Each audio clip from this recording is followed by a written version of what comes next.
So a few years ago, I'm talking to one of my mentors, and I'm just bitching.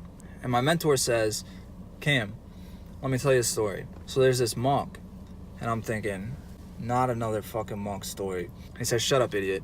So there's this monk, and he's walking along the edge of this forest. And as he's walking, he hears a rustling in the trees behind him. So he turns around to investigate, see what it is, and he sees this big tiger. They lock eyes, the monk gets scared, starts walking a little bit quicker. The tiger picks up his pace behind him. So the monk takes off. He's sprinting, he's thinking, man, I'm gonna have to stop and fight this tiger.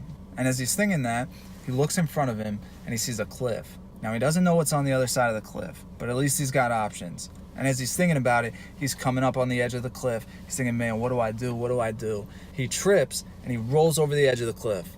He falls down a few feet and his arm gets snagged on a branch. He's hanging there and he looks up and the tiger comes to the edge and he starts swiping at him and he can almost reach him.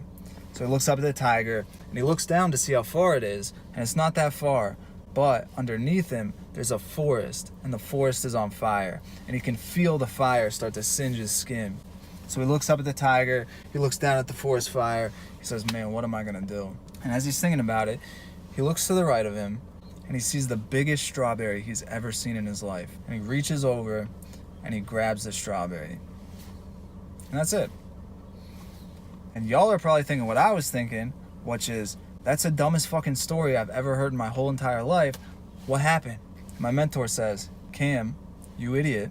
The point of that story is that when the anger and the resentment of the tiger of your past is trying to claw at you, and the fear of the forest fire of the future is singeing your present moment, will you be able to stop and enjoy the fruit of life?